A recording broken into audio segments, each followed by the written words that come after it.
రెండు తెలుగు రాష్ట్రాల సమకాలీన రాజకీయ అంశాలు, జాతీయ పరిణామాలు, వీటి గురించి మనం కొన్ని విషయాలు మాట్లాడుకుందాం. వీటిపైన మనతో చర్చించేందుకు, కొన్ని అంశాలపైన విశ్లేషణ చేసేందుకు చలసాని శ్రీనివాస్ గారు మన దగ్గర ఉన్నారు. వారితో మాట్లాడదాం. సార్ నమస్కారం.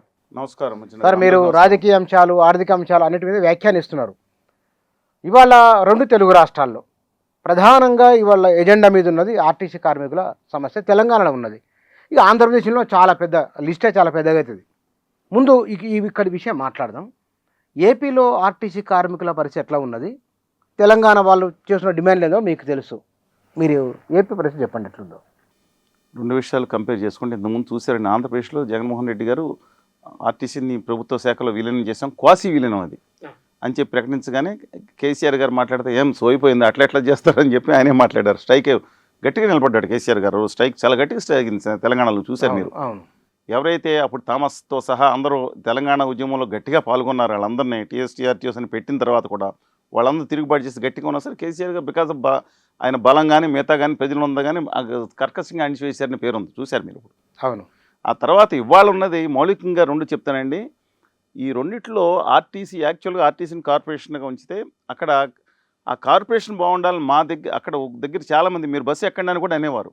ఇప్పుడు కార్పొరేషన్ బస్సులు మాత్రం కార్పొరేషన్, ఎంప్లాయీస్ మాత్రం క్వాసీ గవర్నమెంటల్. విచిత్రంగా ఉండదండి ఆర్గనైజేషన్.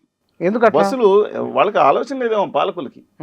బస్సులు కార్పొరేషన్ చూస్తుంది, ఎంప్లాయీస్ మాత్రం గవర్నమెంట్లో ఉంటారు. ఈ రెండు ఎలా ఉంటుంది? క్వాసీ గవర్నమెంట్ పోయి ఎంప్లాయీస్ని గవర్నమెంట్లో విలీనం చేశారు. ఇప్పుడు తెలంగాణలో కోరికలు ఎనిమిది ముఖ్యమైన డిమాండ్లు ఉన్నాయి, సేమ్ ఆంధ్రప్రదేశ్లో కూడా ఉన్నాయి. వీళ్ళని పూర్తి స్థాయిలో ప్రభుత్వ ఉద్యోగుల కింద గుర్తించాలి, పెన్షన్ గ్రాట్యుటీ మొత్తం అన్నీ కూడా ప్రభుత్వ ఉద్యోగులు ఇచ్చేదట్టు ఇవ్వాలనేది ముఖ్యమైన డిమాండ్.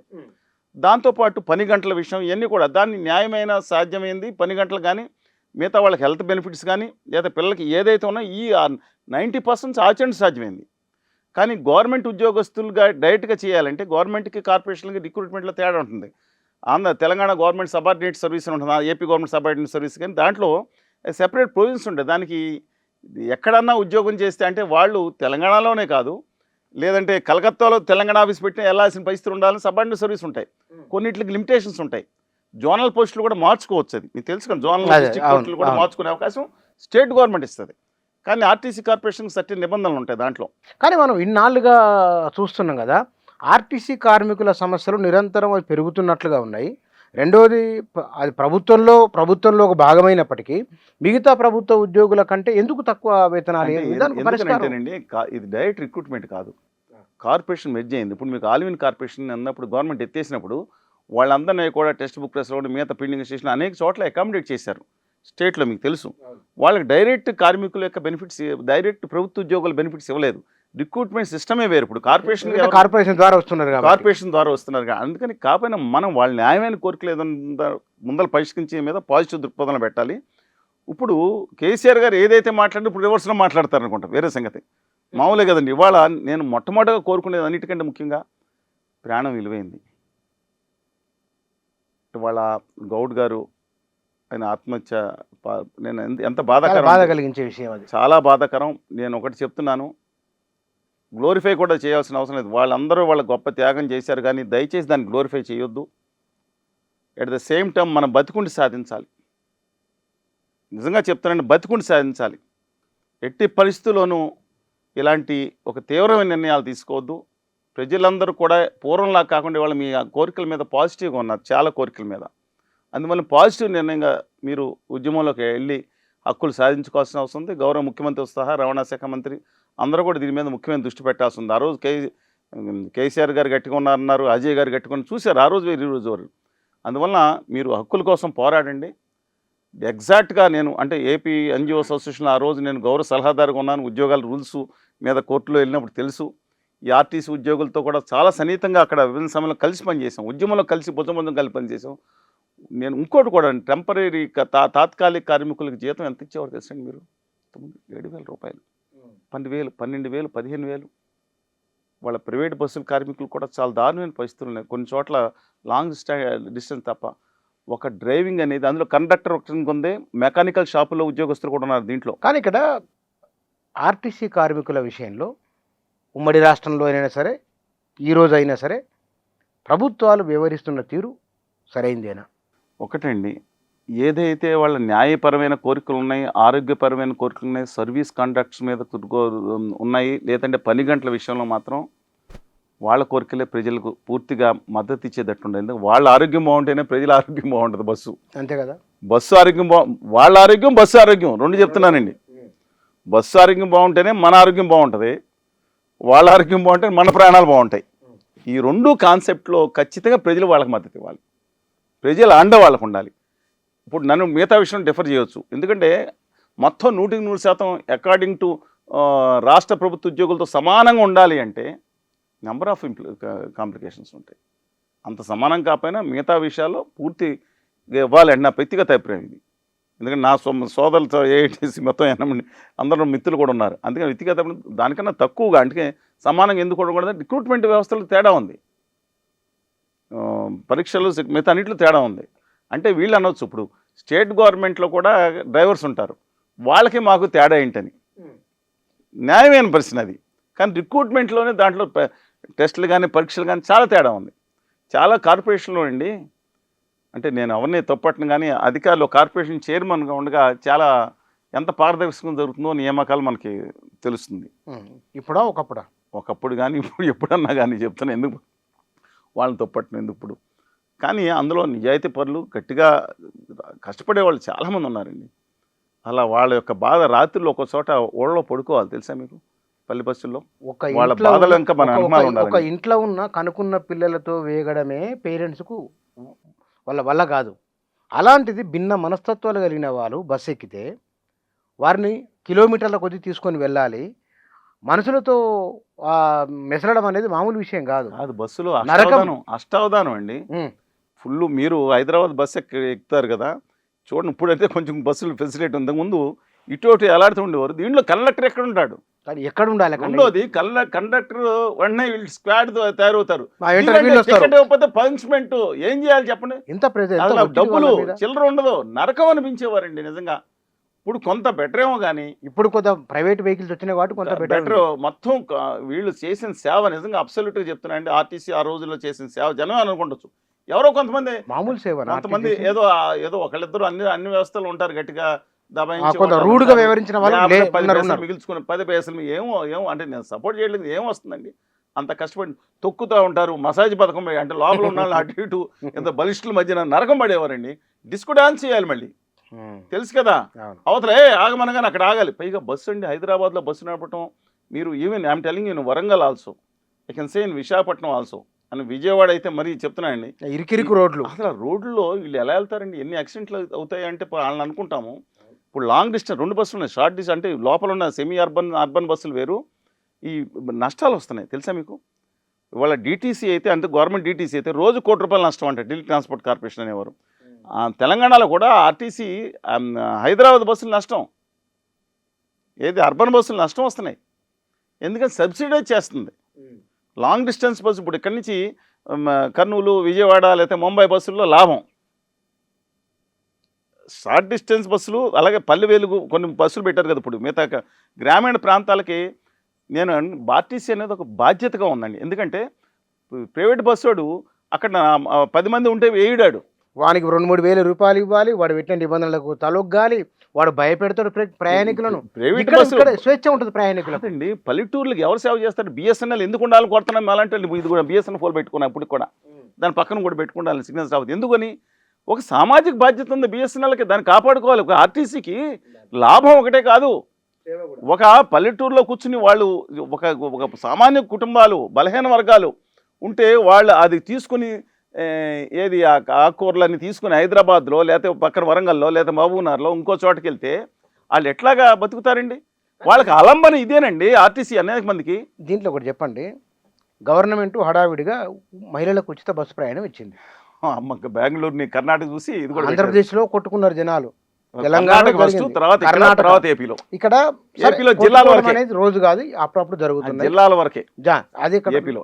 ఇక్కడ ఏంటంటే కార్మికుల పైన ఇన్ని రకాల ఒత్తిడి, ఇచ్చిందేమో ఉచిత బస్సు, వాళ్ళను మళ్ళీ టార్గెట్ రీచ్ కమ్మని చెప్తున్నారట. ఎట్లా రీచ్ అవుతారు వాళ్ళు, సీట్లు దొరకట్లేదు, బస్సు ఏమో ఉచిత ప్రయాణము, డబ్బులు ఎక్కడి నుంచి వస్తాయి? ఏదో ఒత్తిడి చేస్తే ఎట్లా వాళ్ళపై? ఇది బయట బాగా జరుగుతున్న చర్చ ఇది. దీనికి మీరు ఒక వెంట ఒకటి ఏం చూపిస్తారు దీనికి? ప్రపంచ చరిత్రలో రిపీటింగ్ అగైన్ అండి, ప్రపంచ చరిత్రలో ఉమ్మడి రాష్ట్రం ఏపీఎస్ఆర్టీసీ ప్రపంచ చరిత్రలో నెంబర్ 1 రికార్డు ఉండేది రికార్డు. ఇండియా మొత్తం మీద మళ్ళీ రిపీటింగ్ అగైన్ ఇండియా మొత్తం మీద నెంబర్ 1 అంటే ప్రపంచం మొత్తం మీద ఇండియా మొత్తం మీద బెస్ట్ ఏది మన పెట్రోల్ డీజిల్ కన్జంప్షన్లో టాప్ అవార్డులో 20 సంవత్సరాల్లో ఏపీ ఆర్టీసీ ఆ రోజుల్లో ఉమ్మడి రాష్ట్ర ప్రభుత్వం ఉన్నప్పుడు 20 సంవత్సరాల్లో 19 సంవత్సరాలు టాప్లో ఉంది. నేను పంజాబ్ వెళ్ళాను, గొప్ప అద్భుతంగా ఉన్నప్పుడు పర్ క్యాపిటల్ పంజాబ్ బస్సులు వేస్ట్, కర్ణాటక బస్సుల్లో నడుము నొప్పులు, సుఖప్రసవాలు, ఆ ఊపులకి అంత భయంకరంగా ఉంటుంది అనుకున్నారు. మహారాష్ట్రలో చదువుకున్న మహారాష్ట్రలో ఇట్లా ఆ బస్సులు అసలు పట్టుకోవడానికి భయంకరంగా ఉండేది, సీట్లే ఉండేది కాదు. మనం చాలా బెటర్. నేను నిజంగానండి ఇవాళ బస్ ప్రాంగణాలు ఆయన మొదలుపెట్టిన ఎవరో వెంగళరావు గారు మొదలుపెట్టారు, రామారావు గారు పూర్తి. ఇలాంటి బస్సు ప్రాంగణాలు ఎక్కడున్నాయి? మీరు ఎక్కడికి వెళ్ళండి, బిచ్చోడు వెళ్ళండి, ముద్దోలకి వెళ్ళండి, లేకపోతే వనపర్తికి వెళ్ళండి, ఏపీకి వెళ్ళండి. అందుకని నేను కోరుతున్నాను ఇవాళ మీరు అన్న దాంట్లో ఒక ఇంత మనం వీళ్ళకి ప్రజలకు ఉచిత కానుకలు ఇవ్వడానికి రాజకీయ నాయకులు బయలుదేరతారు. అందుకని వాళ్ళు ఏం చేస్తారు, ఫ్రీ అన్న తర్వాత వాళ్ళు ఏం చేయాలి, బడ్జెట్ ప్రొవిజన్ పెట్టి ఈ కార్పొరేషన్ నిలబడాలంటే కార్పొరేషన్ సమయం బట్టి నిధులు విడుదల చేయాలి. అది ఆపేస్తారు. మీరు సావు అట్లాంటి కార్పొరేషన్ చైర్మన్ ఐఏఎస్ వేస్తారు, ఐపీఎస్ వేస్తారు, వీళ్ళు తిప్పలు వెళ్ళి పడతారు. ఇంకా ఆక్యుపెన్సీ పెంచాల్సిన బాధ్యత ఉంది. కానీ నేను ఒక్కటే కోరుకున్నా, పూర్తిగా మనం వీళ్ళ హక్కుల విషయంలో పూర్తిగా కార్మికుల వైపు ఉంటూ, ఒక్క ప్రభుత్వ ఉద్యోగులు అంటే వాళ్ళతో కూడా డిస్కస్ చేయాలి కాబట్టి మనం కాదు కదండి, వాళ్ళతో కూడా ఒక్క పాయింట్ మాత్రం వాళ్ళకి నా వచ్చే సలహా అనుకోండి, ప్రొవిజన్ దయచేసి మీ దగ్గర కొంతమంది చాలామంది చాలా కష్టపడాలి, కొంతమంది ప్రయాణికులతో దయతో వ్యవహరించాల్సిన అవసరం ఉంది. అవలో తాతలో వికలాంగులు తర్వాత దుర్బలంగా ఉన్న వాళ్ళు వస్తారు, చాలా బాధలు పడుతూ ఉంటారు.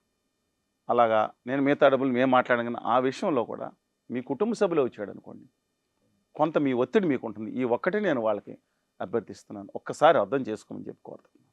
కానీ ఇక్కడ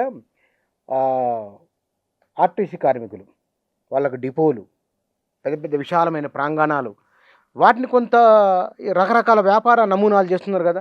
తెలంగాణ గవర్నమెంట్ నైట్ మార్కెట్ అంటుంది, కొత్త మనీ క్రియేట్ చేస్తామని చెప్తుంది కదా. వాళ్ళకు కొత్త వ్యాపార నమూనా తయారు చేసి ఇవ్వచ్చు కదా, ఎందుకు ఇవ్వలేకపోతున్నారు? ఇప్పుడు ఏపీలో 2014లో విజయవాడ బస్ స్టేషన్ దగ్గర పైన బ్రహ్మాండ బస్సు పెద్ద బస్ స్టాండ్, ఏషియాలో పెద్ద బస్ స్టాండ్ కింద అప్పుడు ఎన్టీఆర్ గారు మొత్తం అంతా కంప్లీట్ అయిన తర్వాత చెన్నారెడ్డి గారు మొదలుపెట్టినట్టున్నారు. అంతా అయిపోయి టంగులు వేసిన తర్వాత ఎలక్షన్ కూడా అడ్డం వచ్చినట్టుంది. దాంట్లో ఏం చేశారంటే పైన సినిమా హాల్ కూడా పెట్టారు, చిన్న చిన్న సినిమా హాల్. ఆ రోజుల్లో మొన్న 2014లో పెట్టారు. అలాగే మీరు అన్నట్టు మార్కెట్స్ కానీ దాంట్లో అద్భుతమైన ప్రదేశాలు ఉన్నాయి, ఎక్సలెంట్ మార్కెటింగ్ ఆపర్చునిటీస్ ఉంటాయి. బస్సులో శుభ్రత, బస్ స్టాండ్ అది ఎప్పుడు జనం రద్దీ. అందుకని హోటల్స్ కూడా చాలా మంచి నీట్గా మెయింటైన్ చేస్తే దానికి వచ్చే కాంట్రాక్ట్లో ఈ అవినీతిని అరికట్టగలిగితే, నేను ఇంకోటి కూడా చెప్తున్నాను, నేను మా తర్వాత మాట్లాడుకుందాం. ఇవాళ ఆంధ్రప్రదేశ్ తెలంగాణ విషయం నాకు మొత్తం తెలుగు జాతి ఒక్కటని మనందరికీ ఇప్పుడు అనుకుంటూ ఉంటాం. సరే భౌగోళికంగా విడిపోవచ్చు, తెలుగు జాతి ఒకటే కానీ పెత్తనం మనకి రాదు. భౌగోళికంగా విడిపోయి ఉండొచ్చు, పెత్తనం అనేది మళ్ళీ ఇక్కడ తెలంగాణలో దొర పెత్తనం పనికి రాదు, ఆయన పెత్తనం పనికి రాదు, ఈళ్ళ పెత్తనం పనికి మళ్ళీ గొడవ నడుస్తుంది. ఏపీలో కూడా బలహీన వర్గాలు రాజ్యాధికారం రావాలండి. ఏపీలో కుల పంచాయతీ ఉంది కదా, ఏపీలో కుల పంచాయతీ ఉంది, తెలంగాణలో మత పంచాయతీ ఉంది. ఎక్కడికక్కడ ఏ అవరోగాలు అంటకట్టాలో ఉత్తర భారతీయ జనతా పార్టీ అంటుకడతానే ఉంది. సరే, coming back to this point అండి, మన పాయింట్కి వచ్చి ఉత్తర భారతీయ జనతా పార్టీ అంటే దక్షిణాదిలో నల్లోళ్ళు నీగ్రో నాకు సరే నీగ్రోల ఏళ్ళతోనే నీగ్రో అంటే అమెరికాలో కేసు పెడతారు, వీళ్ళతోనే అసహ్యంగా మనం పట్టుకుని ఈ దక్షిణాది నల్లవాళ్ళు స్త్రీల గురించి అంటే వాళ్ళకంతా స్పందన కలిపితే వాళ్ళ దరిద్రం వాళ్ళదే. ఒక పార్లమెంట్లో మాట్లాడిన దిక్కుమాలతాను మనం ఏం చేయాలండి? మనం దక్షిణాది హిందీ రణాలు దేశం వదిలి దొబ్బేయాలంటే ఒక మంత్రి, ఆ కూటమి మంత్రులు, ఎన్డీఏ మంత్రులు మాట్లాడుతుంటే కనీసం అరికట్టలేని ఈ గౌరవ ప్రధానమంత్రి, గౌరవ హోంశాఖ మంత్రి ఆ పార్టీ వాళ్ళని ఉత్తర భారతీయ జనతా పార్టీ, ఉత్తర ఆర్య సనాతన మనువాద పార్టీ అనుకోండి, ఇంకేం పార్టీ అంటాం మనం? సరే, మన టాపిక్ ఎవడుతున్నాం అంటే సందర్భం వచ్చింది కాబట్టి. మరి చంద్రబాబు అక్కడ ముఖ్యమంత్రి ఉన్నారు, ఉప ముఖ్యమంత్రి ఉన్నారు, వారన్నా పూర్తి ఉత్తరాది మారిపోయారు. ఆయన గురించి తెలుగువారి ఆత్మగౌరవం ఎన్టీ రామారావు ఉన్నారు, తెలుగుదేశం పార్టీ తెలుగువారి ఆత్మగౌరవం. మరి మీరన్న డెఫినేషన్లో ఏపీ ముఖ్యమంత్రి ఉప ముఖ్యమంత్రి చూడట్లేదా ఆ వ్యాఖ్యలను? ఎప్పుడో తీసుకెళ్ళి మొత్తం ముగ్గురు లెఫ్ట్ రైట్ బీజేపీ అంటే బాబు జగన్ పవన్ ముగ్గురు తీసుకెళ్ళి ఉత్తర ఆర్య సనాతన మనువాదుల దగ్గర కాళ్ళ దగ్గర తాకట్టు పెట్టేశారు. హక్కులను తాకట్టు పెట్టారు, ఆత్మగౌరవం తాకట్టు పెట్టారు. 1980 నుంచి 89 వరకు ఈ దేశ చరిత్రలో ఒక ప్రాంతీయ పార్టీ దేశంలో ప్రధాన ప్రతిపక్ష పార్టీగా తెలుగుదేశం ఉంది. అందులో మళ్ళీ బీజేపీకి 2 సీట్లు వస్తే ఒకటి పటేల్ గారు సొంతంగా నెగ్గాడు అక్కడ, 2 ఆయనేమో మన హనుమకొండలో తెలుగుదేశం పార్టీ మద్దతుతో నెగ్గారు. అందువలన నేను సరే ఏదేమైనా అది పక్కన మన రాష్ట్రం మన సమస్యల వరకు మాట్లాడుకుంటే let's hope for the best అండి. అందువలన ఈ రాష్ట్రంలో మన ఆర్టీసీ ఒక సంస్థని నిలబెట్టుకోవాల్సిన అవసరం ఉంది. ఆ నిలబెట్టుకోవడానికి రాష్ట్ర ప్రభుత్వాలు సహాయం చేయాలి. కేంద్ర ప్రభుత్వం దుర్మార్గంగా వ్యవహరిస్తుంది. ఆర్టీసీల విషయంలో కూడా సహాయం చేయట్లా. పబ్లిక్ ట్రాన్స్పోర్ట్ విషయంలో వాళ్ళు మళ్ళీ చెప్తున్నాను, దయచేసి వినండి. ఆర్టీసీ మీద ఒత్తిడి తగ్గాలంటే మెట్రోలు పెంచాలి, కోఆర్డినేషన్ పెంచాలి. ఆర్టీసీకి లాభం ఎక్కువ రావాలంటే చాలాసార్లు ఇంతకుముందు ప్రయత్నం జరిగింది. ప్రతి స్టేషన్ దగ్గర కూడా హబ్స్, ఆర్టీసీ హబ్స్ క్రియేట్ చేయాలి. ప్రతి ఎక్కువ బస్సుల సంఖ్య పెంచాల్సి ఉంటుంది. బస్ బేలు కావాలి. మాస్ కమ్యూనిటింగ్ అంటే ప్రపంచంలో సింగపూర్లో కూడా వెళ్ళి మాట్లాడమనండి. అసలు ప్రైవేట్ కారు మళ్ళీ చెప్తున్నాను, ఆర్టీసీకి ఎస్ పబ్లిక్ ట్రాన్స్పోర్ట్కి మద్దతు ఇచ్చే వాళ్ళకి చెప్తున్నాను, దేశ సంక్షేమం కోసం చెప్తున్నా, రాష్ట్ర సంక్షేమం కోసం చెప్తున్నా. మీరు అక్కడ కారు కొనుక్కుంటే 30 లక్షలు అవుతుంది అనుకోండి. కారుకు 5 ఏళ్ళు 30 లక్షలు మీరు కొనుక్కుంటారు, రోడ్ ట్యాక్స్ కడతారు. 5 ఏళ్ళు కనుక రోడ్ల మీద రావాలంటే ఇంకో 30 లక్షలు కట్టాలి. అంటే ప్రభుత్వం నువ్వు 5 ఏళ్ళ పార్టీ పర్మిషన్ ఇస్తే 30 లక్షలు కట్టాలి. ఇష్టం వచ్చినట్టు ఇవాళ ఎన్ని వెహికల్స్ ఉన్నాయో తెలుసా హైదరాబాద్లో? 70 అంటే గ్రేటర్ 80 లక్షలు, 79 లక్షల జనాభా, కోటి 30 లక్షలు, 79 లక్షల వెహికల్స్ ఉంటే రోడ్లు స్ట్రెంగ్త్ ఎంత పెరగాలండి? 1971తో పోల్చుకుంటే రోడ్లు పెరిగినాయి. దాదాపు 35%, 40% పెరిగినాయి రోడ్లు. ఇదేమో 800% పెరుగుతుంది. ఎక్కడ సాఫల్యం? అందుకని నేను ఒకటే విజ్ఞప్తి చేస్తున్నాను. ఇవాళ ఉత్తర భారతీయ జనతా పార్టీ ముద్దుల రాష్ట్రానికి సంవత్సరానికి 20,000 కోట్లు అదనంగా, నేను తెలంగాణకి రైల్వేకి మెట్రోకి నేను ఎందుకు మాట్లాడుతున్నానంటేనండి, మెట్రోకి రూపాయి ఇవ్వలేదు. సిగ్గు ఉందండి ఆ ప్రభుత్వానికి? లజ్జ ఉందా కేంద్రంలో ఉన్న ప్రభుత్వానికి? కేసీఆర్ ఇవ్వలేదన్నారు, వీళ్ళు ఇచ్చారు. కేసీఆర్ ఇచ్చారు, వీళ్ళు ఇచ్చారు కదా. దాన్ని కనెక్ట్ చేయండి అంటే రూపాయి ఇవ్వడానికి దొబ్బుడాయా దిక్కుమాల. అంతా కలిపి ఆ కోరుట్ల లేకపోతే అదేంటండి అది కరీంనగర్ పక్కన ఊళ్ళో 2 లక్షల పాపులేషన్ లేని ఊళ్ళోనేమో గోరఖ్పూర్ లాంటి ఊళ్ళ దగ్గర లేదా ఇంకోటి దగ్గర మెట్రోలో పెట్టుకుంటారా? చౌదరి చరణ్ సింగ్ ఎయిర్పోర్ట్ డైరెక్ట్గా వేసేసుకుంటారా? మీ ముద్దుల రైల్వేకి సంవత్సరానికి 20,000 కోట్లు, మీ అహ్మదాబాద్ వేసుకునే రైల్వేకి సంవత్సరానికి 20,000 కోట్లు చొప్పున అదనంగా మీ అయ్య జాగీరో మీ తాతగారి ఇదో ఇంకో దుకాణం అని చెప్పి ఇచ్చుకుంటారా? తెలంగాణకి 1 కోటి రూపాయల బడ్జెట్ పెడతారు. నేను అడుగుతున్నాను ఆర్టీసీ, నేను ఆర్టీసీ అలాగే ఆర్టీసీ కేంద్ర ప్రభుత్వం ఇవ్వాల్సిన నిధులు ఇవ్వకుండా వాళ్ళ ముద్దుల రైల్వేకి పెట్టుకుంటారా? నేషనల్ ఇవాళ మన పాలసీ ఏంటి? పబ్లిక్ ట్రాన్స్పోర్టేషన్ పెంచాలి, ప్రైవేట్ ట్రాన్స్పోర్టేషన్ తగ్గించుకుంటే దేశానికి మంచిది. అన్నీ ఒక కాన్సెప్ట్ పెరగాలి. పెరగకుండా ఆర్టీసీని చంపేస్తా. మీరు రైల్వేస్కి తెలంగాణకి ఎంత ఇచ్చారు చెప్పండి. నేను మాట్లాడుతున్నాను, వాళ్ళ సబ్జెక్ట్ మాట్లాడతాను చూసుకొని. నేను అడుగుతున్న నాయకులు నిద్రపోతున్నారు. ఈ గౌరవ ముఖ్యమంత్రి, గౌరవ ప్రతిపక్ష నాయకుడు ఒకరినొకరు తిట్టుకుంటుంది. ఇంకో ప్రతిపక్ష నాయకులు ఇద్దరు తెలంగాణలో దేనికొన్నారు వీళ్ళు? ఉద్యమం భావన పోయింది వీళ్ళకి. వీళ్ళు తిట్టుకుంటారా? ఒకటి బడేబాయ్ అంటారు, ఆయన అయిపోయింది అక్కడే. బీజేపీ ఆయన గొడవకు రారు. నేను అడుగుతున్నాను, 2025లో 24 మంది 1 కోటి రూపాయలు మందరం మాట్లాడుకున్నాం. 1 కోటి రూపాయలు రైల్వే బడ్జెట్ పెంచితే నిద్రపోయిందా సమాజం? పోరాటం ఎందుకు? ఆ కులాల మీద ఈ కులాల మీద పోరాటం ఇదేనండి. అంటే 5,336 కోట్లు పెడితే 1 కోటి పెంచారు తెలంగాణకి. బడ్జెట్లో రికార్డ్ బడ్జెట్ అని నమస్తే తెలంగాణ, వెలుగు, ఆంధ్రజ్యోతి, అన్ని పత్రికలు, సాక్షి, అన్ని పత్రికలు పెద్ద పెద్ద వేసేస్తారు. చప్పట్లు తెరుచుకుని పుల్లారెడ్డి సీట్లు పంచిపెట్టుకుంటారు. అదే గుజరాత్కి 7,000 నుంచి 17,000 కోట్లు పెంచారు.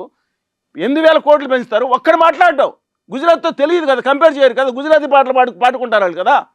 ఈ 2 సంవత్సరాలు ముద్దులు 2 రాష్ట్రాలకే 1,20,000 కోట్లు ఇచ్చింది కేంద్ర ప్రభుత్వం. అలా అయ్యే జాగిరని ఎవరెవరు ఏమన్నా గుమా వ్యాపారులు, గుజరాతీ మారోడీలు అన్నాం, గుజరాత్ మహారాష్ట్ర కానీ మిగతా బ్యాచ్కి 1,20,000 కోట్లు ఈ 2 సంవత్సరాలు ఇస్తే తెలంగాణకి ఇచ్చింది మళ్ళా చెప్తున్నాను 10,700 అంటే మళ్ళీ వాళ్ళు గొడవపడతారు. 730, 10,730కి వస్తే చప్పట్లు తెచ్చుకొని భజన చేస్తున్నారా?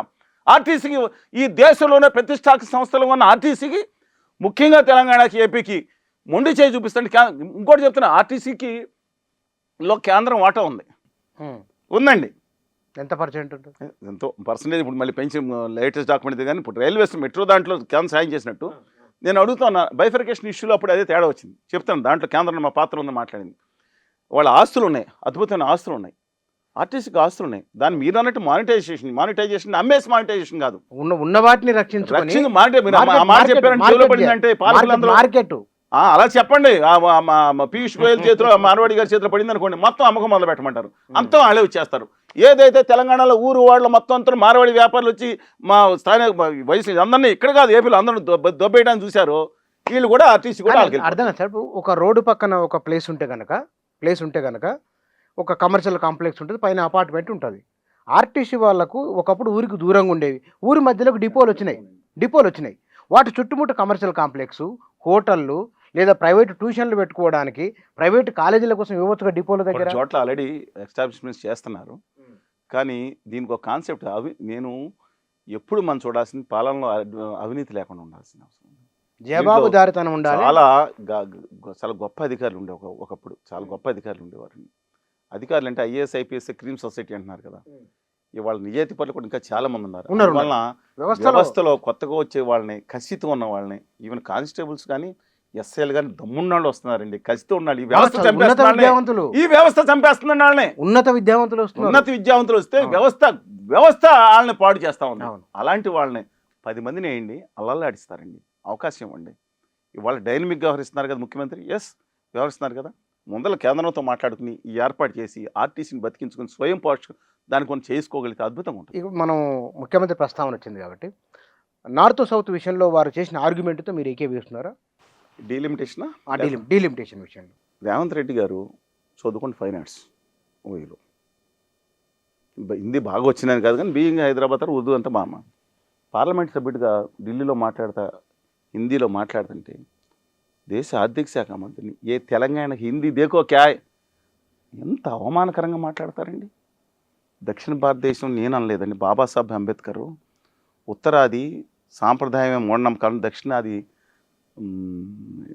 ముందు తరం అభ్యుదయవాదం ఉందని చెప్పి మాట్లాడారు. దక్షిణాదికి ఉత్తరాదికి ఇబ్బంది వస్తుందని, ఈ 2 సమాఖ్యలుగా ఉండాలని చెప్పి రాజగోపాల్ గారు చెప్పి 2 సమాఖ్యలు ఒకే దేశం, 2 సమాఖ్యలు అది దేశద్రోహం కాదు. నేను అంటా ఉన్నాను, దక్షిణాదికి జరుగుతున్న దారుణమైన అన్యాయం కాదు, నమ్మక ద్రోహం, మోసం. ఇది రిపీటింగ్ అగైన్ అండి. ఎంత పిచ్చి అమాయకులంటే ఇక్కడ తెలుగు ప్రజలు. నేను బయటికి వెళ్తే అప్పుడు హైదరాబాద్లో వస్తూ ఉంటే, సార్ మాకు 3 మెట్రోలు వచ్చినాయి. మెట్రో కాదు ఏంటిది, బుల్లెట్ రైల్ అంట. చెవులో క్యాబేజీ పువ్వు క్యాలిఫోర్ ఒకేసారి పెడితే తట్టుకోలేని వాడికి, నెట్లో అదేదో అమెరికాలో 500 కేజీల బూడిద గుమ్మడికాయ ఎత్తివై పెట్టినట్టు వాడు తట్టుకోలేకపోతున్నారట. అయ్యా వాళ్ళు ఆ గుజరాత్కి వేసుకునే రైలు 1,05,000 కోట్లు అని చెప్పి ప్రణాళిక పెడితే మొత్తం జపాన్ ఇచ్చేస్తాడు, 5% కాదు 2% వడ్డీకి అని చెప్తే బడ్జెట్లో 20,000 కోట్లు చొప్పున పెట్టుకుని 2 లక్షల కోట్లు దాటిపోయే పరిస్థితి వస్తే ఆ కూతి దూరం వేయటానికి 15 ఏళ్ళు పడుతుంటే మీకేమో మనకు వేసేసి మద్రాసుకి వేసేస్తున్నాడు, బెంగళూరుకి వేసేస్తున్నాడు, గాల్లో పెట్టి మోసం పూర్తికి మాటలు. ఎందుకు వాళ్ళ 2 లక్షల కోట్ల గురించి మనం మాట్లాడకుండా, దేశ సంపద దాకా మళ్ళిస్తుంటే మనం మాట్లాడకుండా. కానీ ఇప్పుడు మనం మీరు బహుశా మనం ఈ మధ్యనే ఒక 4-5 ఇంటర్వ్యూలలో మాట్లాడుకున్నాం. నరేంద్ర మోదీ ఇవాళ చేస్తున్న లేదా మాట్లాడుతున్న, నరేంద్ర మోడీ గారు కదా, ఆదానీ గారు అండ్ కంపెనీ, ఆదానీ. ఇప్పుడు నరేంద్ర మోడీ గారిది ఏముందండి, ఆదానీ గారు అంటే అర్థం కాదు, ఆశ్చర్యకాన్ని చేసే బ్యాచ్కి ఆయన 2 మనుషులు ఉన్నారు. ఈ దేశం ఆయన చేతిలో ఉందని పాపం నేను అంటలేదు. అమిత్ షా మొత్తం అంతా ఆయనదే. ఆయన దగ్గర ఉన్న టాప్ ఐఏఎం క్యాండిడేట్లు 200 మంది దేశాన్ని శాసిస్తున్నారు. బానిస రాష్ట్రంగా మారిపోయిన ఆంధ్రప్రదేశ్ చూస్తూ ఉంటే, ఆంధ్రప్రదేశ్ అక్కడ బాబు ముఖ్యమంత్రి మీరు ఎవరండి? అయితే ఏమైంది? మీరు కడుపు, నేను చెప్తున్నాను, ఇవాళ మన అన్నం తింటున్నాం, తెలుగు జాతిలో పుట్టాం, నిజాయితీగా మాట్లాడుకోవాలి ఎవరు అధికారులు ఉంటే. కానీ ఇవాళ ఆంధ్రప్రదేశ్ కానీ తెలంగాణ కాజీపేట కోచ్ ఫ్యాక్టరీ వస్తే దాన్ని స్కేల్ డౌన్ చేసి చిన్నది పడేశారు. ఆంధ్రప్రదేశ్లో విభజన హామీలు వస్తే 10 లక్షల మంది యువత రావాల్సింది. ఇవాళ ఆదాని డేటా సెంటర్ ఎందుకు తెలియదండి, 1,00,000 కోట్లు. రాష్ట్ర ప్రభుత్వం ఏమిస్తుంది? 30-40 వేల కోట్లు ఆంధ్రప్రదేశ్ ప్రజలు కట్టిన పన్నుల్లోంచి పొళ్ళు ఓడగొట్టి వాళ్ళకి రాయితీలు ఇస్తావా? జగన్ గారు కానీ వీళ్ళు కానీ, నాకు ఇన్మెటీరియల్ దట్ డిఫరెంట్ ఇష్యూ. అధికారంలో ఉంది కాబట్టి ఈయన మాట్లాడాలి. రెండో విషయం, ఆ మార్వాడి గారు మిత్తల్ గారి ఫ్యాక్టరీకి 48,000 కోట్లు, మరి తర్వాత దీర్ఘకాలంలో ఎంత వస్తుందో ఆయనకి ఇస్తారా? తెలుగు బిడ్డలు పెట్టుకోకలేదు. అగర్వాల్ గారు ఇప్పుడు తవ్వకానికి వచ్చారు. ఏది గ్యాస్ తవ్వడానికి, అదంతా అగర్వాల్ గారు కృష్ణా జిల్లాలో మన కొత్తగా అనుమతి ఇచ్చి ఈ గ్యాస్ దొబ్బేయండి అంటున్నారు. దక్షిణాది నేను కోరుకుంటా ఉన్నాను, గ్యాస్ గురించి మాట్లాడుతున్నా. నేను సమావేశం జరిగింది రాజమండ్రిలో, కాకినాడలో సమావేశం పెట్టాం, విజయవాడలో సమావేశం పెట్టాం, గుంటూరులో సమావేశం, విశాఖపట్నంలో మొత్తం రాష్ట్రం అంతా తిరుగుతున్నా. తెలంగాణలో కూడా ఊరు వాడ కూడా తడుపుతాం ఖచ్చితంగా. మా భూగర్భంలో కృష్ణా గోదావరి, నేను గోదావరికి సంబంధించిన మా భూగర్భంలో మా పక్కనే మా 1970లో నేనుండే స్కూల్లోనే వచ్చి ఓఎన్జీసీ క్యాంప్ వేసి మాకు ఆట స్థలాలు కూడా లేకుండా చేశారు. దేశం కోసం, రాష్ట్రం కోసం కూర్చుంటే ఇవాళ గ్యాస్ దొబ్బుకు పోతాయి అయ్యే జాగీరని. గుజరాత్లో 2% లేదు, మన తెలుగు రాష్ట్రాల్లో 33-30% ఆంధ్రప్రదేశ్లో గ్యాస్ ఉంటే వాళ్ళకేమో 25-30 లక్షలు ఇళ్ళకి ఇస్తావా? గ్యాస్ ఇక్కడ మాకు 200 రూపాయలకి, ఆ రోజు 100 అన్నాం, 200 రూపాయలకి శ్రీకాకుళం, అనంతపురం, ఆదిలాబాదు, వరంగల్ దగ్గర నుంచి మా పాలకొల దగ్గర నుంచి మొత్తం ఆంధ్రప్రదేశ్కి ముందులు ఇచ్చి తర్వాత తెలంగాణకి ఇచ్చి మీ గుజరాత్కి 50%, మాకు 50% ఇక్కడ ఇచ్చి మిగతా తరలించుకోండి అని చెప్పి మాకు ఆంధ్రప్రదేశ్ రైట్ రాయల్టీ వస్తుంది. ఇక్కడ ఇవ్వకుండా 200 గ్యాస్ కోసం మా విషగురు గారు షిప్ తీసుకొచ్చారు ఎక్కడి నుంచి ఇరాన్ నుంచి చూసారో గొప్పతనం. ఎవరిది కాదు దౌర్భాగ్యం, వాళ్ళ బిక్ మాంగనికి అవసరమైంది. మా భూగర్భంలో ఇక్కడ గ్యాస్ పెట్టుకున్నాం, పెట్రోలియం పెట్టుకున్నాం, భూగర్భంలో ఇక్కడ బొగ్గు గనులు పెట్టుకున్నాం. మీ పెత్తనం ఏంటా? మీ గుమ్మా వ్యాపారాలు పెత్తనం మా నెత్తి మీద దొప్పించుకోవడానికి మేము కుంగిపోతున్నాం, గోదావరిలో కుంగిపోతున్నాం. అయ్యా జాగీరాడిది దొబ్బుకుపోతానికి కాదండి. మీరు ఇంత ఆవేదనతో ఉన్నారు కదా, మేము తిరుగుతున్నాం రాష్ట్రం అంతా, 25 రోజులు రాష్ట్రం అంతా తిరుగుతా ఉన్నాం. మేము చెప్తా ఉన్నాం 90% మీడియా వేయరు, మీ చూపించేవాళ్ళు 5గురు ఉన్నారు. ఎందుకు బహిష్కరించారో నాకు తెలియదు. కేసీఆర్ గారు మీడియా బహిష్కరిస్తుంది, రేవంత్ రెడ్డి గారు మీడియా బహిష్కరిస్తుంది, బాబు గారు, జగన్ గారు, పవన్ గారు మీడియా బహిష్కరిస్తుంది. బీజేపీ పైన ఉంటుంది. ఏం మాట్లాడాలి? వామపక్ష వాళ్ళను కొంత, అభ్యుదయ భావదాలను కొంతమంది ఇలాంటి వాళ్ళు చూపిస్తారా? ఎప్పుడు సంవత్సరానికి ఒకసారి పిలుస్తారా? నమస్కారం వాళ్ళకి. నేనేం తప్పు మాట రాష్ట్ర తెలుగు జాతి హక్కుల గురించి మాట్లాడుతున్నా, తప్పుగా మాట్లాడలేదే. నాకు తొక్కేసి 13 కోట్ల మందిని బానిసలుగా చేసుకున్నారు వీళ్ళు. నేను అడుగుతున్నా, చెప్పండి. మీకు ఇంతకు ముందు చెప్పాను, ఆంధ్రప్రదేశ్ తెలంగాణ ఇష్యూ కాదు. చెప్పండి, పంపుడు స్టోరేజ్ ఎవరి సొత్తు? అదాని గారు తెలంగాణలో ఏం పని? అన్న కవిత గారు మాట్లాడారు, కమ్మ వాటారు అభ్యర్థులు పక్కన పెట్టండి. నన్ను కవిత గారు మీరు చేసి సిగ్గుష్టంగా పెట్టేప్పుడు పక్కనే ఇంటర్వ్యూ కూడా చేశారు. తర్వాత నేను ఆవిడ అన్ని గుర్తున్నాయి. ఆవిడ మాట్లాడింది ఏంటి? మీరు నటి గట్టిగా నిలదీశారు. మొట్టమొదటి పుస్తకం నాదన భాస్కర్ రావు గారి నేను ఆవిష్కరించినప్పుడు దూలూరు గౌశంకర్ కూర్చుని యాక్చువల్గా వార్తా తరఫున వచ్చాడు ఆయన, జర్నలిస్ట్గా వచ్చి మా ఆకాంక్ష అండి, సందర్భం కాదు ఆయన ఆకాంక్ష వ్యక్తం చేశాడు అని ఎలా మర్చిపోతాను నేను. బట్ రెస్పెక్ట్, మ్యూచువల్ రెస్పెక్ట్ ఉన్నది. నేను ఆ ఉద్యోగ చెత్త నీచమైన ఉద్యోగ నాయకుడిని కాదు, ఇటు కేసీఆర్ గారి బ్యాచ్ కాదు. దక్షిణాదికి అన్యాయం జరుగుతుంది అంటున్నాను. నిలువెల్లా గాయాలు ఇవాళ కవిత గారు చైతన్య నారాయణ గురించి మాట్లాడేది. చైతన్య నారాయణలో చాలా మంది ఉన్నా దాంట్లో ఉన్న వాళ్ళు ఊరు వాడు ఎక్కడ చూసుకున్నా స్థానిక కోఆర్డినేటర్స్ ఎక్కువ మంది. ఆదిలాబాద్ వాళ్ళు ఉంటే ఆదిలాబాద్ అని అందరూ ఉండొచ్చు కాదండి. కానీ వాళ్ళు ఏం మాట్లాడారు కవిత గారు? రిసెన్స్ 14 ఇన్స్టిట్యూట్స్ గుజరాతీ మారవాడి జిల్లాని కాదు, ఉత్తరాదాళి, అందులో ఒక్కడే టాయిలెట్ దగ్గర నుంచి మాస్టర్ దగ్గర నుంచి మొత్తం అంతా స్టాఫ్ తీసుకుంది. ఏం అన్యాయం ఏదని మాట్లాడే ఆవిడ మాట్లాడేదాన్ని తప్పలేదా? చెప్పండి. చైతన్య నారాయణ వాళ్ళు ఆ రోజు ఇరుచుకుపడ్డారు. యజమానులు ఆంధ్ర కావచ్చు కానీ ఉద్యోగులు మాత్రం దాదాపు తెలంగాణ వాళ్ళే ఉన్నారు. 90% ఉంటారని నేను అనుకుంటున్నాను. 90%, 70% ఉండండి. కొంత వాళ్ళ ప్రాధాన్యత ఎవరు ఉండదు, దగ్గర బంధువులు తెచ్చుకోవచ్చు, డిఫరెంట్ ఇష్యూ. కానీ వాళ్ళ పోస్టుల్లో వాళ్ళు ఉండొచ్చినాము కానీ మిగతా పనులలో తెలంగాణ వాళ్ళు కాదు. బహుశా ఉత్తరాది నుంచి వాటిల్లో అటెండర్ నుంచి మొదలుకుంటే స్వీపర్ నుంచి ఉన్నారా అది స్టడీ చేయాలి. నేను కవిత గారు మాట్లాడారు, ఈ సబ్జెక్టు అధ్యయనం చేయవలసిందే, చేద్దాం, మాట్లాడదాం. నేను ఒక విషయం డిబేట్ అవుతున్నాం మనం. నేను ఒకసారి హైదరాబాద్ రెండోసారి వచ్చినప్పుడు, నేను హైదరాబాద్ వచ్చినప్పుడు పేపర్లు చూస్తే ఒక హైదరాబాద్లో ఒక ప్రాంతంలో భార్య భర్త స్కూటర్ మీద వెళ్తుంటే పార్ట్ హోల్స్ కింద పడిపోయి భార్య చనిపోయింది. భార్య కాదు, చోట చనిపోయిందని వస్తే ఇప్పుడు కాదండి, 4 సంవత్సరాల క్రితం. హోల్లో కాదు, పార్ట్ హోల్ అంటే నీళ్ళలో పడి కాదు, రోడ్డు మీద గుట్లో పడిపోతే కొంచెం అన్కాన్షియస్ అయిపోతే నేను బాధేస్తే అక్కడ అదేంటి ఇలాగంటే ఇప్పుడు హైదరాబాద్ 4 రోజులు ఉన్నారు.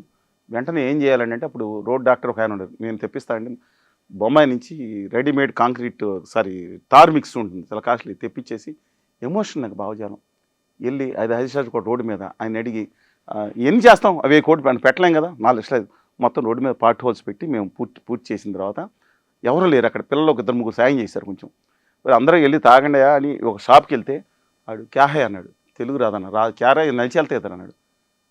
హైదరాబాద్ పక్కన నేను అక్కడ ఇష్టపడలా, ఆ పిల్లనాన్ని తీసుకుని కార్లో ఎక్కించి ఇంకో షాప్కి వెళ్ళా. 15 షాపులు తిరిగాను, 15లో ఒకటి తెలుగు లేడు. మీరు చూసుకోండి. దాంట్లో హార్డ్వేర్ షాపులు కానీ, you go to somewhere in Vijayawada hardware shop mention, హైదరాబాద్లో శ్రీనగర్ కాలనీ ఒత్తగా 90% హార్డ్వేర్ షాపుల్లో 90% అక్కడ ఇండస్ట్రియల్ క్యాపిటల్లో 99% ఇవాళ మీకు బేగం బజార్లో ఉన్న టోటల్ ప్లాస్టిక్ హోల్సేల్ బజార్లో 99% గుజరాతీ మార్వాడి వ్యాపారులు ఉన్నారు. కింద కిరాణాల్లో అక్కడక్కడ ఒకళ్ళిద్దరు మిగిలి ఉంటారు. ఒక్క వ్యవస్థ కాదు వాళ్ళకి. హైడ్రో పవర్ స్టోరేజ్ తెగించి, భారీ ఫ్యాక్టరీలు తెగించి, బిల్డర్ సత్తార్పూరే సలర్పూర్ లోకల్ ఉన్నారు హైదరాబాద్ కొందరు, అది కూడా ఫ్యూచర్ ఉండరు. మొత్తం అంతా ఇవాళ మార్వాడీల మీద అక్కడ స్థానిక సమాజం రాజగోపాల్ మీద పడి కొట్టారు, నోరు మూసుకుని వెళ్ళిపోయాడు. అదే అడ్డం పెడితే అక్కడ మార్వాడి పెద్దలు వచ్చి చితకబాదారు. మళ్ళీ అదేంటంటే మళ్ళీ వచ్చి చితకబాడారు. వెంటనే పైనుంచి ఆదేశాలు వచ్చినట్ట గుద్ద సమాజ్ చెప్తే వెంటనే నోరు మూసుకుని కూర్చున్నారు. ఎవరు ఏముయ్యలే వాళ్ళు క్షమాపణ చెప్పండి. చాలా తిరుగుబాటు వచ్చింది. ఇప్పుడు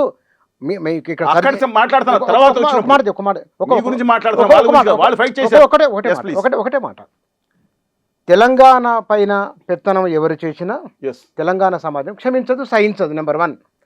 అక్కడ మీరు చెప్పిన ఆ ఘటన తర్వాత రాజగోపాల్ ఘటన చెప్పండి నాకు. రాజగోపాల్ ఘటన చెప్తా. తెలంగాణ ప్రజలను ఆయన ఆ రోజు ఆయన ప్రొవకేషన్ ఏం మాట్లాడాడు, ఆయన తప్పు ఒప్పులు ఇవాళ 10 సంవత్సరాల కింద ఎవరిని కొట్టినాడా చెప్తా సార్. నేను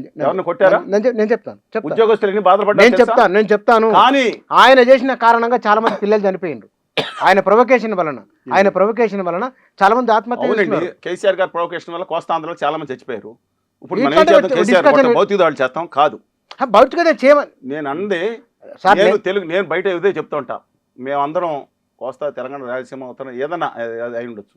బయట వస్తే 13 కోట్ల మంది ఒక్కడే అంటారు. ఒకటి సార్, మీరు అన్న విషయం తెలంగాణకు ఒకసారి ఇక్కడనే ఇదే ఇంటర్వ్యూలో ఇట్లా కూర్చున్న ఒక బీజేపీ ఇదే వారేమన్నారంటే, ఇతర ప్రాంతాలకు వెళ్ళి వచ్చిన వారంతా బీజేపీకి మద్దతు ఇస్తున్నారు, వారు ఓట్లేస్తారు అని ఒక అభిప్రాయం ఉంది. ఆయన అన్నమాట వారు అధ్యయనం చేస్తే ఇతర ప్రాంతాలకు వెళ్ళి వచ్చిన వారు, ఉదాహరణ షాద్నగరే ఉదాహరణ తీసుకున్నాం, అక్కడ వేలాది మంది ఉన్నా సరే వాళ్ళ ఓట్లు బీజేపీ పడలేదు. భ్రమలో ఉన్నానండి. ఆయన అన్నమాట. ఆయన అలా మాట్లాడుకుంటే ఇంకేం మాట్లాడతారు? ఆయన అన్న మాట్లాడు. ఇవాళ నేను చెప్తా ఉన్నానండి, కోస్తా రాయలసీమ నుంచి వచ్చిన వాళ్ళు, ఉత్తరాది నుంచి వచ్చిన వాళ్ళు చాలా గొప్ప వాళ్ళు ఉన్నారు. నేను కొంతమంది దాడి ఎప్పుడో 100 ఏళ్ల కింద వచ్చిన వాళ్ళు ఉన్నారు, ఇక్కడ ప్రజలు కలిసిపోయిన వాళ్ళు ఉన్నారు. భాష మాట్లాడరు. ఒక్క హిందీ ఆయన ఉంటే 7 వెళ్ళి ఆయన భాషలో మాట్లాడాలా, పరమేశ్వర భాష మాట్లాడదామని అంటారు. నా భాష లిపి కూడా లేని హిందీ అండి. అది European Indo language. Hindi European నెట్లో కొట్టిన యూరోపియన్ ఇరాన్ ఇండియన్ లాంగ్వేజ్. మన భాష, మాతృభాష, అమ్మ భాష. తెలంగాణ సమాజానికి చెప్తున్నా ఒకసారి, రైల్వేలో అన్యాయం జరుగుతుంటే తెలంగాణ ఎస్సీ రైల్వేలో నేను నిలబడ్డాను.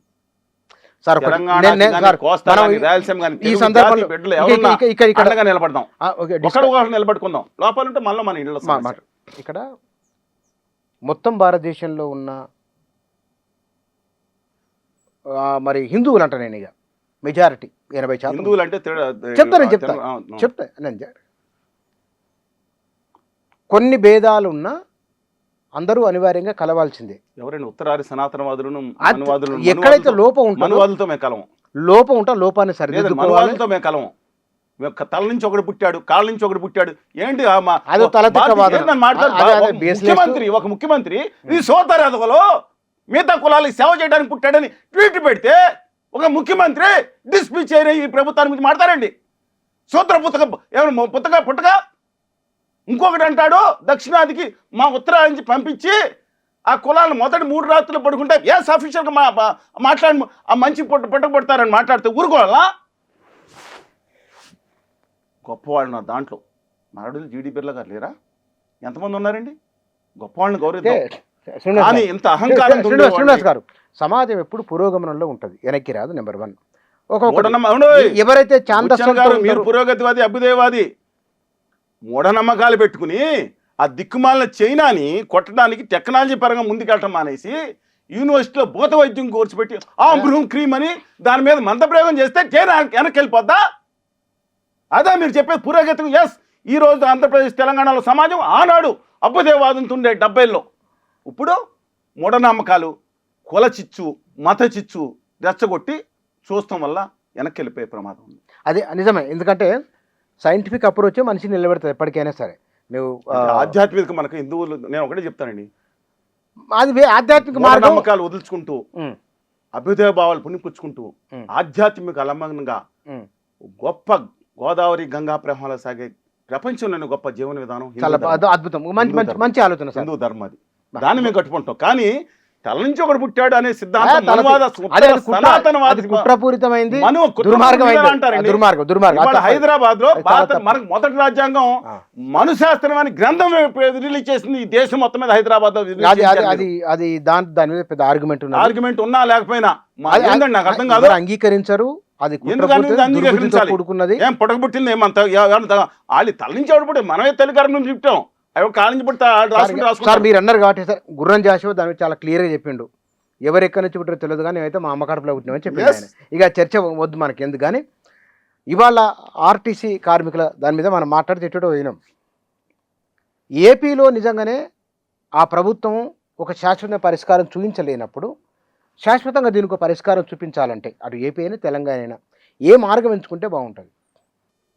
మనం చెప్పుకున్నట్టు మొట్టమొదట ఆర్టీసీకి ఎప్పుడైతే వీళ్ళు పాలకులు తమ ఓట్ల కోసం ఫ్రీ స్కీములు పెడతారో నిజంగా ఆ పన్నులకు ఇవ్వాల్సిందే.